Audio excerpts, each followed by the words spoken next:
Hello everyone and welcome back to a new video.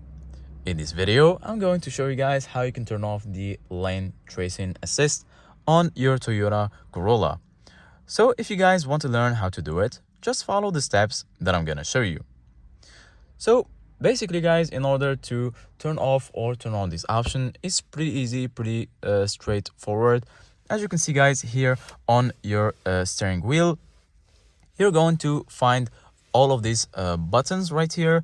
These buttons will make it easier for you while you're driving to change and adjust the settings and the driving mode in order to have a simpler and smoother option. So just as you can see guys, here in the right side, you're going to find all of these buttons right here.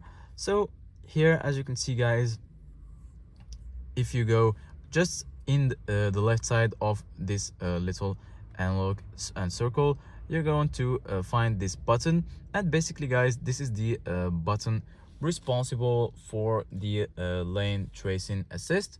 So if you want to turn it off, just give it a click and then it's going to be turned off.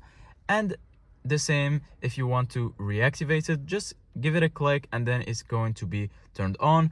While you're driving, you're gonna see on your screen right here that it's enabled or disabled once you click on this button. So if you guys find this video helpful, don't forget to like and subscribe to the channel, and see you guys in the next video.